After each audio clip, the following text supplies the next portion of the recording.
Hello बच्चों, आज मैं आपको कक्षा 10वीं जिसका विषय है गणित, इसकी वर्कशीट नंबर 66 समझाऊंगी, जिसकी डेट है मेरे पास 11 दिसंबर 2020। आज की वर्कशीट में हम प्रायिकता के बारे में जानेंगे। ये आपके एनसीईआरटी का नया चैप्टर है ना। नेक्स्ट चैप्टर जो है आपका, शायद लास्ट चैप्टर है आपका ये, ठीक है, जिसमें आज हम सिर्फ इसका परिचय देखेंगे कि प्रायिकता होता क्या है। ठीक है, स्टार्ट करने से पहले मैं आपको एक चीज बताना चाहूंगी। आप सभी को पता है आपके बोर्ड एग्जाम्स आने वाले हैं, प्री बोर्ड भी स्टार्ट होने वाले हैं शायद से। तो मैंने आपको एनसीईआरटी के कुछ चैप्टर्स करा दिए, ठीक है, और सपोर्ट मटेरियल के भी कुछ चैप्टर्स मैंने आपको करवा दिए। तो आपको उसकी वीडियो मेरे चैनल पे मिल जाएगी, साथ के साथ उनका लिंक जो है वो मैं आपको डिस्क्रिप्शन बॉक्स में दे दूंगी, तो आप अपनी रिवीजन वहां से स्टार्ट कर सकते हैं। ठीक है, और इस चैप्टर की मैंने पूरा चैप्टर ये करवा रखा है, सिर्फ कुछ क्वेश्चंस मेरे रह गए हैं, बाकी चैप्टर पूरा मैंने ये करवा रखा है। तो उसका भी मैं आपको डिस्क्रिप्शन बॉक्स में लिंक दे दूंगी, आप वहां से ये एनसीईआरटी से ये चैप्टर कर सकते हैं। ठीक है, चलिए अब शुरू करते हैं हम अपनी वर्कशीट। वर्कशीट का नाम क्या था हमारे पास, क्या टॉपिक है आज का, प्रायिकता। देखो प्रायिकता होता क्या है, आपके पास पता है, अगर आप अपनी डेली लाइफ में देखो तो कुछ ऐसी स्थितियां आपको जरूर मिलेंगी जहां पर आप उसका जो परिणाम है ना वो तय नहीं कर पाते कि ये होगा या नहीं होगा। मतलब आप एक शंका में रहते हो, डाउट में रहते हो। जैसे कि मैं आपको यहाँ पर एक उदाहरण दूं, यहाँ पर आपको 3 दे रखे हैं, देखा है, मुझे शंका है कि आज बारिश होगी। तो मतलब आपको ये शंका है ना, आप बिल्कुल एकदम कंफर्म तो नहीं हो ना कि आज बारिश होगी ही होगी, नहीं, आपको एक शंका है कि शायद से आज बारिश हो जाए। ठीक है, या फिर इस बात की संभावना है कि बॉस मेरी वेतन बढ़ा देगा, तो आपको ये संभावना है ना। आपने अच्छे से तय नहीं कर रखा ना कि वो आपका बॉस जो है वो आपकी सैलरी जो वेतन है वो बढ़ाएगा ही बढ़ाएगा, नहीं ना। शायद कल इतना प्रदूषण नहीं होगा, शायद, ये वर्ड ही बता रहा है शायद, कि आप डाउट में हो, आपको पक्का से नहीं पता, है ना। तो जब आप किसी चीज की संभावना बता रहे हो, शंका बता रहे हो, शायद लगा रहे हो, मतलब आप उसका परिणाम जो है वो तय नहीं कर पा रहे, क्या है, नहीं कर पा रहे ना, तो यही आपकी प्रायिकता है। ठीक है, अनुमान लगाना, ठीक है ना। दूसरे शब्दों में ऊपर लिखित स्थितियों का घटना निश्चित नहीं है, नहीं है ना निश्चित, अर्थात स्थितियां अनिश्चित हैं। जब निश्चित नहीं है तो अनिश्चित ही होंगी। ठीक है, तो ये आपको बताता है प्रायिकता, जिसको हम इंग्लिश में प्रोबेबिलिटी भी बोलते हैं। ठीक है, अब प्रायिकता है क्या चीज, देखो ये 3 चीज आपको यहां दे रखी है, प्रयोग, परिणाम और घटना। प्रयोग का मतलब है कुछ जो आप कर रहे हो, कोई एक्शन, जैसे कि आपने एक सिक्का उछाला, उछालते हैं हम लोग सिक्का, जब भी कोई गेम स्टार्ट करते हैं हम तो सिक्का उछाल के देखते हैं ना, कि अगर हमारे पास हेड टेल होता है, वो आया, हेड आया तो ये जो ये वाली टीम है ये गेम स्टार्ट करेगी, या टेल आया तो ये वाली टीम स्टार्ट करेगी, करते हैं ना हम ये। या फिर पासा फेंका, पासा क्या होता है, जो हम लूडो में यूज करते हैं, लूडो आप सबने खेला होगा, ठीक है ना, तो उसमें हम यूज करते हैं ना पासे का, तो पासा फेंका। अब जब आपने पासा फेंका तो आपको पता है उस पे पासे पे कौन सा नंबर आएगा, नहीं पता, बस आप तो पासा फेंकते हो, जो नंबर आ गया उससे आप गेम को आगे स्टार्ट कर देते हो। आप कंफर्म थोड़ी होते हो कि पासा फेंकने के बाद आपका 6 ही आएगा या 5 ही आएगा या 4 ही आएगा, नहीं ना। हाँ, आप अनुमान जरूर लगा लेते हो कि मन मन में काश मेरा 6 आए, बोलते हैं ना हम, कई बार ऐसा गेम खेलते हैं तो काश मेरा 6 आ जाए, तो ये आप एक अनुमान लगा रहे हो, आप कंफर्म नहीं हो कि आपका 6 ही आएगा, आ भी सकता है, कई बार होता है जो हम सोचते हैं वो हो भी जाता है और 6 आ भी जाता है, पर कई बार नहीं भी आता, तो वो निश्चित नहीं है, अनिश्चित है। ठीक है, उसके बाद है परिणाम, प्रयोग का परिणाम, क्या परिणाम है वो, ठीक है, घटना कुछ परिणामों का संग्रह है, ठीक है, जिसको हम यहां पर ये कह सकती हूं मैं कि इंग्लिश में इसको हम इवेंट बोलते हैं। ठीक है ना, चलिए आगे देखते हैं। यहां हमसे कह रहे हैं कि अगर हम प्रायिकता निकालें तो उसका एक सूत्र हमारे पास होता है जो कि बहुत ही आसान सा है, पीई। ई का मतलब है घटना, ये वाला ई, ठीक है, जो घटना हो रही है जिसके बारे में आप बात करो, जैसे मैंने अभी आपको बोला कि 6 है, तो मैं 6 का सोच रही हूँ, तो मुझे 6 की प्रायिकता निकालनी है कि 6 आने की क्या प्रायिकता है, अगर मैं पासा फेंकूं तो फिर ये जो ई है इसका मतलब मैं 6 आने की बात कर रही हूँ यहाँ। ठीक है, उसका सूत्र क्या होता है, अनुकूल परिणाम और इसको डिवाइड करना है कुल परिणाम से। तो 6 कितनी बार लिखा हुआ है उस पासे पे, एक बार, तो अनुकूल परिणाम हो गया 1, जो मैं सोच रही हूँ यहाँ। अब कुल परिणाम, उसमें कुल कितनी संख्याएं लिखी हैं, 6 संख्या, 1 से लेके 6 तक की तो गिनती लिखी होती है, तो 6 आ गया। तो पासा फेंकने के बाद 6 आए, उसकी प्रायिकता क्या हो जाएगी, 1/6 हो जाएगी। ठीक है, तो ये मैंने आपको उदाहरण से ही समझा दिया पूरा सूत्र, ताकि आपको याद रहे। ठीक है, अब उसके नीचे आपको एक और चीज दे रखी है, किसी घटना ई, ई मतलब यही है, ठीक है, कि ना घटने को ई बार से दर्शाते हैं। अब कोई घटना नहीं हुई, देखो अब जब मैंने पासा फेंका तो मेरा 6 आया, तो मैंने उसकी प्रायिकता यहाँ निकाल रखी है 1/6 है, तो इसका मतलब 1 2 3 4 5 नहीं आया ना, नहीं आया ना। तो उन जो घटनाएं नहीं हुई उनको हम दर्शाते हैं पी ई बार से, ठीक है। तो पी ई बार वो घटना नहीं हुई, उसको हम निकालेंगे कैसे, वो करते हैं 1 में से माइनस कर देते हैं पी ई को, सॉरी ये नहीं आएगा यहाँ बार ई, जो घटना हुई है उसको माइनस कर दो 1 में से, ठीक है। जैसे आपने अगर एक सिक्का उछाला तो हेड और टेल दो ही चीज आ सकती है आपके पास, हेड आने की प्रोबेबिलिटी भी 1/2 है और टेल आने की प्रोबेबिलिटी 1/2 है। मान ले तू मेरा हेड आया, इसका मतलब टेल नहीं आया ना, तो टेल के ना आने की प्रायिकता क्या है। ऐसा नहीं है कि प्रायिकता सिर्फ मुझको यही बताती है कि कुछ चीज आएगी तो क्या प्रायिकता होगी, नहीं, ना आने की भी वो मुझे बता सकती है। तो जब मेरा हेड 1/2 है उसकी प्रायिकता, तो टेल के ना आने की प्रायिकता क्या होगी, 1 में से 1/2 माइनस कर दो, तब भी 1/2 ही आने वाला है आपका, ठीक है। तो अगर आपको किसी घटना के ना आने की प्रायिकता निकालनी हो तो आप क्या करो, 1 में से किसको माइनस कर दो, जो घटना हुई है उसको। इससे आपको एक चीज मिली कि जो घटनाएं होती हैं उन सबका जो योग होगा वो 1 होगा, वो अभी हम आगे और जानने वाले हैं, ठीक है। फिलहाल के लिए आप ये सूत्र अच्छे से याद कर लेना, एक ये वाला और एक ये वाला, कि किसी भी घटना का होना और ना होना उन दोनों का योग हमेशा 1 होता है, ठीक है। चलिए आगे देखते हैं। आगे यहाँ पर कह रहा है आपसे, अब बता रखा है यहाँ पर कुछ आपको ये इंपॉर्टेंट पॉइंट्स प्रायिकता के बारे में। देखो किसी भी घटना की प्रायिकता कभी भी 0 से कम और 1 से अधिक नहीं होती। इसका मतलब प्रायिकता किन दो नंबरों के बीच में होगी, 0 और 1 के बीच में होगी हमेशा, कभी भी 0 से कम नहीं होगी प्रायिकता और 1 से ज्यादा नहीं होगी, और ये आपको याद रखना है। अर्थात किसी घटना की प्रायिकता सदैव 0 और 1 के बीच होती है, जब 0 से कम नहीं होगी और 1 से ज्यादा नहीं होगी तो उनके बीच की तो होगी, ठीक है। तो जब भी आप प्रायिकता के क्वेश्चंस करोगे आगे, ठीक है, तो जो उनका आंसर आपका आएगा वो या तो 0 या 1 या उनके बीच के आएंगे। वैसे उनके बीच के ही आएंगे क्योंकि 0 और 1 अभी हम आगे इन 2 पॉइंट्स में पढ़ने वाले हैं क्या है, ठीक है। तो अगर आपका 1 से ज्यादा का भी आंसर आया ना तो आप समझ लेना आपने आंसर गलत निकाला है, ठीक है। अब यहाँ कह रहा है किसी प्रयोग की सभी प्रारंभिक घटनाओं का योग 1 होता है, मतलब जो भी घटनाएं हो रही है, ठीक है, उन सबका योग वो है 1 होगा। वो हम ये वाला पॉइंट जो है ना वो हम इस वाले उदाहरण से समझ लेंगे, अभी इस उदाहरण में आपको ये पॉइंट भी बता रखा है, ठीक है। तो फिलहाल के लिए इसको मैं यहाँ स्किप करती हूँ, मैं यहाँ पर समझाने वाली हूँ आप इसको, ठीक है। थर्ड है वह घटना जो हो ही नहीं सकती, अनिश्चित घटना कहलाती है। याद रखिए आप, अनिश्चित घटना कहलाती है और उसकी प्रायिकता हमेशा 0 होती है। अब ऐसी कोई घटना होती होगी जो कभी हो ही नहीं सकती, बिल्कुल। अगर मैंने बोला कि अभी हम पासा वाला ही गेम खेल लेते ना, चलो उसको आगे कंटिन्यू करते हैं।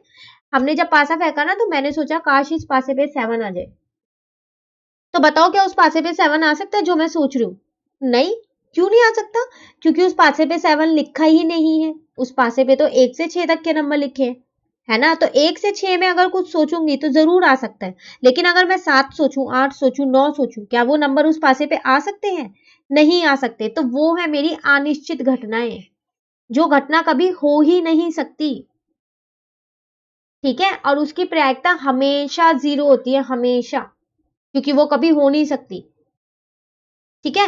अब अगला पॉइंट है आप पे, वह घटना जो होनी ही है निश्चित घटना कहलाती है, जो होगी ही होगी उसको हम बोलते हैं निश्चित घटना, और इसकी प्रायिकता हमेशा 1 होती है। जैसे इसका एक उदाहरण सोचे, चलो इसका एक उदाहरण देती हूं। जैसे मैंने बोला कि मंगलवार के बाद बुधवार आएगा, तो बुधवार ही आएगा ना, मतलब ट्यूसडे के बाद वेडनेसडे ही आएगा ना, सीधा ट्यूसडे के बाद थर्सडे तो नहीं आ सकता। होता है कभी ऐसा कोई से वीक में, किसी हफ्ते में ऐसा हुआ है कि मंडे आया, ट्यूसडे आया, फिर वेडनेसडे छूट गया और थर्सडे आ गया सीधा, नहीं हुआ। ये तो कंफर्म है ट्यूसडे के बाद वेडनेसडे ही आएगा, चाहे कुछ भी हो जाए, और वेडनेसडे के बाद थर्सडे ही आएगा, कंफर्म है ना, आप बिल्कुल निश्चित हो ना। कोई आपसे पूछे कि अगर आज ट्यूसडे है तो कल क्या होगा, तो आप बोलोगे कल वेडनेसडे होगा, यही बोलोगे ना, या ये बोल दोगे कल वेडनेसडे हो ही सकता है और नहीं भी हो सकता, आप डाउट में रहोगे, नहीं। तो आप निश्चित हो कल वेडनेसडे होगा, तो जिस घटना के लिए आप निश्चित होते हो वो उसकी प्रायिकता हमेशा 1 होती है, ठीक है। तो अब आपको निश्चित और अनिश्चित दो घटनाएं जो थी वो समझ में आ गई कि कैसे है और उनकी प्रायिकता क्या है, ये आपको याद रखनी है प्रायिकता, ये आपके पास 1 वर्ड में, एमसीक्यू में, 1 मार्क के क्वेश्चंस में आ जाती है, ठीक है। चलिए अब एक उदाहरण यहाँ दे रखा है, उसको देखते हैं क्या है। यहाँ लिखा है आपके पास, हमारे पास एक थैला है जिसमें 14 गुलाबी गेंद, 11 नीली और 15 पीली गेंद है। अच्छा, आपके पास ना एक थैला है, उस थैले में कुछ गेंद रखी है। 14 आपके पास गुलाबी है, ठीक है, 11 आपके पास नीली है और 15 आपके पास पीली गेंदें हैं। तो कुल मिला के कितनी गेंद है आपके पास? कुल मिला के आपके पास 40 गेंद है। टोटल कर लोगे तो पता चल जाएगा ना, 40 गेंद है उस बैग के अंदर। ठीक है, अब इन्होंने क्या किया, इन्होंने ये मान लिया कि जो इवन मतलब घटना, पहली घटना है कि हम गुलाबी गेंद निकालेंगे। ठीक है, ये गेंद हम बिना देखे निकाल रहे हैं बैग में से। ठीक है, तभी हम प्रायिकता बता सकते हैं। अगर मैं बैग में से देख के गेंद को निकालूंगी तो क्या प्रायिकता बता पाऊंगी? तब तो मैं श्योर होंगी, मेरा निश्चित घटना होगी वो तो, है ना। जब मैं बैग खुला है उसमें से देख रही हूँ, अगर मुझे पिंक चाहिए तो मैं पिंक ही निकालूंगी ना, नीली और पीली क्यों निकालूंगी? देख के निकालूंगी तो वो मेरी निश्चित घटना है कि गुलाबी मेरे हाथ में आएगी। पर यहाँ पर मैं बिना देखे निकाल रही हूँ, तभी तो प्रायिकता लग रही है कि बिना देखे निकालूंगी तो शायद से गुलाबी भी आ सकती है, नीली भी आ सकती है और पीली भी आ सकती है। ठीक है ना। तो E1 उन्होंने माना गुलाबी गेंद निकालना, E2 उन्होंने माना नीली गेंद निकालना और E3 उन्होंने निकाला पीली गेंद निकालना। एक और चीज उन्होंने मान लिया E4 घटना 4 लाल गेंद निकालना। बैग के अंदर थी लाल गेंद? नहीं थी। तो लाल गेंद की प्रायिकता क्या आएगी? वो तो बैग के अंदर है ही नहीं, चाहे आप देख के निकालो चाहे बिना देखे निकालो, लाल गेंद तो किसी भी हाल में नहीं आने वाली, नहीं आने वाली ना। तो उसकी प्रायिकता क्या होगी? 0, क्योंकि वो घटना है ये जो अनिश्चित है, हो ही नहीं सकती। ठीक है, तो देखो इसका उदाहरण आपको यहाँ मिल गया। ठीक है, चलिए पहले ना मैं ये एग्जाम्पल उदाहरण कराने से पहले ये कुछ चीजें यहाँ लिखी है वो बताऊंगी। थैले से गेंद निकालना, ये है प्रयोग। आपने पीछे की है ना अभी 3 चीज, वही बता रही हूँ मैं। जब आप गेंद निकालोगे थैले से, कोई एक्शन कर रहे हो ना, तो वो है प्रयोग। निकली गई गेंद या तो नीली हो सकती है या पीली हो सकती है या गुलाबी हो सकती है, वो है प्रयोग का परिणाम। क्या क्या आ सकता है अगर हम उस थैले में से गेंद को निकालें? तो ये 3 कलर की गेंद आ सकती है। ठीक है, तो वो है प्रयोग का परिणाम। ठीक है, किसी एक रंग की गेंद का निकलना, सिर्फ एक ही रंग की गेंद का, वो है मेरी घटना, जो कि हम अभी करने वाले हैं। E1 हमने क्या घटना मानी है? गुलाबी गेंद। E2 क्या मानी है? नीली गेंद। E3 पीली और E4 लाल। और लाल गेंद निकालना, ये तो हो ही नहीं सकता, तो ये है अनिश्चित घटना। ठीक है, चलिए अब करें। देखो PE1 कौन सी? E1 क्या था? गुलाबी गेंद। कितनी है गुलाबी गेंद? 14। तो ऊपर आएगा 14। ठीक है ना। क्यों? क्योंकि अनुकूल परिणाम आपका 14 है। अब कुल परिणाम 40 बॉल है तो 40 आ जाएगा। ठीक है, अब PE2, E2 हमने किसको माना था? नीली गेंद को, यही माना था ना। तो कितनी है नीली गेंद? 11। तो अनुकूल परिणाम कितना आएगा? 11। और कुल परिणाम कितना है? 40 ही तो गेंद है तो 40 आएगा। E3 हमने किसको माना था? पीली। तो पीली कितनी गेंद है? 15। अब कुल परिणाम कितना है? 40। बैग में 3 ही गेंद थी ना, 3 कलर की, तीनों कलर की गेंद की मैंने प्रायिकता निकाल दी। अब अगर आप इन तीनों प्रायिकता को जोड़ो, किन तीनों को? 14/40, 11/40 और 15/40 को, तो आपका आंसर 1 आना चाहिए, क्योंकि हमने अभी सेकेंड वाले में किया है ये। मैंने कहा था ना आपको इससे बताऊंगी। तो देखो उन्होंने भी यही किया, इन तीनों को जोड़ दिया। तो इनके हर तो सबके बराबर है, सिर्फ अंश को ही तो जोड़ना है। तो 14 में 11 और 11 जो आंसर आएगा उसमें 15 प्लस करेंगे तो 40 आने वाला है। 40/40 कट कर दो, कितना आ गया? 1 ही तो आ गया। ये था आपके पास सेकेंड वाला पॉइंट। ठीक है, कि जितनी भी घटनाएं होती हैं, जब आप उन सबका योग करोगे तो वो हमेशा 1 होगा। ठीक है, अब आपको समझ में आ गया। अब बात आती है E4 की। E4 थी लाल गेंद, तो ये अनिश्चित घटना थी। ना अनिश्चित घटना, तो इसकी प्रायिकता क्या होगी? इसकी प्रायिकता तो 0 होगी। क्यों? क्योंकि ये तो बैग में ही नहीं है ये वाली गेंद इस कलर की, तो इसकी प्रायिकता यहां आ गई 0। ठीक है, चलिए अब क्वेश्चंस करें अपने। क्वेश्चन में फर्स्ट आपसे कह रहे हैं हफ्ते के दिनों में से W से शुरू होने वाले दिन चुनने की सभी संभावित परिणाम लिखिए। कह रहे हैं जो आपके हफ्ते के दिन होते हैं ना, सोमवार मंगलवार बुधवार, इनमें से आपको वो दिन चुनना है जो W से शुरू होता है। अब W से कौन सा दिन शुरू होता है? एक ही दिन शुरू होता है, वेडनेसडे, बुधवार। कोई और दिन है जो W से शुरू होता है? नहीं। तो आपको संभावित परिणाम लिखने थे, तो जितने भी हो सकते हैं वो सभी लिखने हैं। हाँ, अगर मुझे T से बोलता तो मैं 2 लिखती, ट्यूसडे और थर्सडे, पर यहां पर तो एक W से बोला तो एक ही है, तो उसमें हम क्या लिखेंगे यहां पर? वेडनेसडे। ठीक है, मैं इसको हिंदी में भी लिख देती हूं।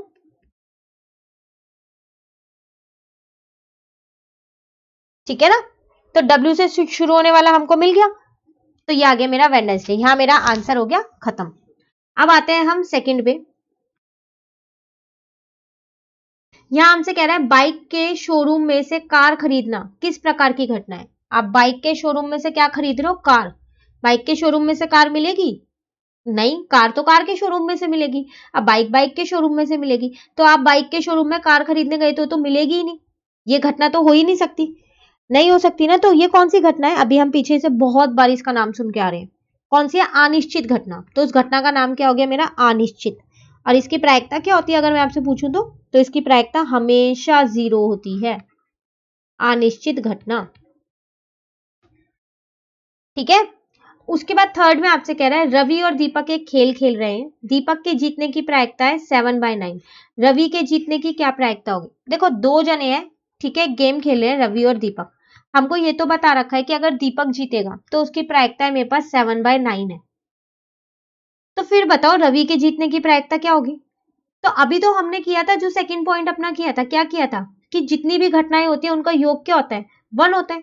तो जब दीपक के जीतने की प्रायिकता 7/9 है तो रवि की कैसे निकालूंगी मैं? 1 में से माइनस करके, क्योंकि इन दोनों के जीतने की प्रायिकता 1 होगी, उनका योग होगा ना। अगर हम दीपक के और रवि के इन दोनों की जीतने की प्रायिकता को जोड़ेंगे तो 1 ही आएगा ना। अब दीपक की दे रखी है, रवि की निकालनी है, तो 1 में से माइनस कर देते हैं, ठीक है ना। तो वही मैं यहां लिख देती हूँ, रवि के जीतने की प्रायिकता तो कितनी आएगी? 1 माइनस 7/9। अब हर तो बराबर नहीं है, तो मैंने यहां पहले हर बराबर कर लिए, तो ये आ गया मेरा 2/9 आंसर, ठीक है। चलिए प्रश्न 4 देखते हैं। यहां पर हमसे वो क्या कह रहा है?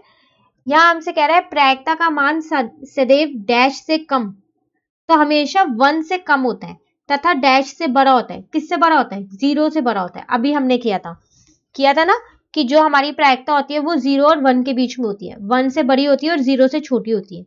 तो यहां पर यही बोल रहा था। तो 1 से कम होती है और 0 से बड़ी होती है, ठीक है। चलिए अब लास्ट देखते हैं हम अपना प्रश्न 5। यहाँ कह रहा है अगस्त के महीने में हरजिंदर के जन्मदिन की तारीख एक अभाज्य संख्या होने की प्रायिकता ज्ञात कीजिए। कह रहा है एक बॉय है हरजिंदर, उसका जन्मदिन अगस्त में आता है, ठीक है। अब कह रहा है कि बताओ कि जो उसके जन्मदिन की तारीख है वो एक अभाज्य संख्या है, तो अगस्त में दिन कितने होते हैं? तो अगर मैं कुल दिन देखूं तो मेरे पास 31 होते हैं ना, 31। तो अभाज्य संख्याएं कौन सी होती हैं? ये वो संख्याएं होती हैं जो सिर्फ अपनी ही टेबल में आती हैं, है ना। तो पहले मैं सारी अभाज्य संख्याएं लिख लेती हूँ 31 तक कितनी होती है। तो कितनी होती है? 2, 3, 5, 7, 11, 13, ठीक है ना। 17 हो गया, 19 भी नहीं आता किसी की टेबल में, 23 भी नहीं आता, 29 भी नहीं आता और 31 भी नहीं आता। तो अभाज्य संख्याएं तो मेरे पास आ गई। अब मुझे क्या निकालना है? यहाँ प्रायिकता, ठीक है। तो सबसे पहली बात, कुल परिणाम आएगा कितना? तो कितने दिन होते हैं अगस्त में हमारे पास? 31। तो कुल परिणाम मेरा आ गया यहाँ पर 31। बस अब मुझे यहाँ प्रायिकता निकालनी है किसकी? अभाज्य संख्या की ना।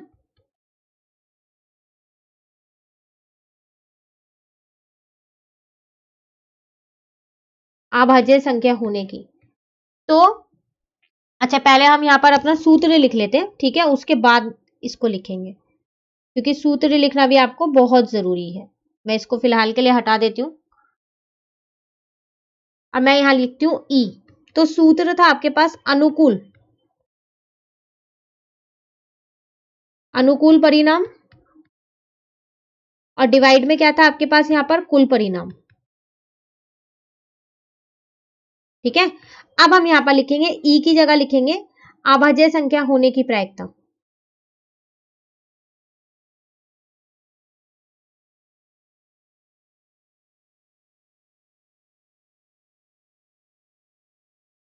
होना लिख देती हूँ, ठीक है। कुल अनुकूल परिणाम कितना है? कितनी अभाज्य संख्या है गिनते हैं, चलो 1 2 3 4 5 6 7 8 9 10 11 है, तो ऊपर 11 आ जाएगा। और कुल परिणाम कितने हैं? 31, क्योंकि अगस्त में 31 दिन होते हैं, ठीक है। तो यहाँ पर हमारी प्रायिकता आ गई। किसकी प्रायिकता निकालनी थी? अगस्त के महीने में हरजिंदर के जन्मदिन की तारीख एक अभाज्य संख्या होनी चाहिए, ठीक है, तो यहाँ पर अभाज्य संख्या होना, तारीख भी लिख सकते हो आप यहाँ पर, तारीख एक अभाज्य संख्या होना, उसकी प्रायिकता निकाल लो, पी ए लिखा हुआ, बस आ गई 11/31। ठीक है ना, तो ये था आपके पास क्वेश्चन नंबर 5। इसी के साथ ये वर्कशीट कंप्लीट हो गई है, वर्कशीट नंबर 66। अब वर्कशीट नंबर 67 जो है वो हम अपनी नेक्स्ट वीडियो में करेंगे। तो अगर आपको ये वीडियो अच्छी लगी तो आप इसे लाइक जरूर कीजिएगा और मेरे चैनल को सब्सक्राइब कीजिएगा। Thank you.